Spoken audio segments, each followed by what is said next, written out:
বন্ধুরা, আর্ট গ্যালারিতে তোমাদের সকলকে স্বাগত। আজকে আমি নিয়ে এসেছি সোয়াবিনের পকোড়া নিয়ে। তার জন্য নিয়েছি দেখো পরিমাণ মতো আলু সেদ্ধ আর সোয়াবিন সেদ্ধ, কুচো করা পেঁয়াজ, লঙ্কা, আদা, রসুন, কাসুন্দি, পরিমাণ মতো বেসন, সস, টমেটো সস আর পরিমাণ মতো লবণ। আমি সবগুলোকে একে একে নিয়ে ম্যাশ করে কড়াইয়ে, লোহার কড়াই আর সাদা তেল দিয়ে আমি সোয়াবিনের পকোড়াগুলো ভেজেছি। তোমরা এই রান্নাটি দেখে অবশ্যই জানাবে রান্নাটি কেমন লেগেছে আর আমাকে কোথায় ইমপ্রুভ করতে হবে। আর এতদিন ধরে আমার ভিডিওগুলোকে লাইক করে, কমেন্ট করে আর ভিউজ দিয়ে এভাবে সাপোর্ট করার জন্য অসংখ্য ধন্যবাদ। তোমরা এভাবেই আমাকে সাপোর্ট করে যেও, আমার পাশে থেকো। আর ভিডিওটি ভালো লাগলে অবশ্যই আমাকে সাবস্ক্রাইব করে দিও।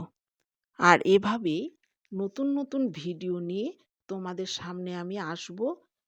আজ তাহলে এইটুকুই, আসছি পরে নতুন একটা ভিডিও নিয়ে। ধন্যবাদ, তোমাদের সকলকে শুভরাত্রি।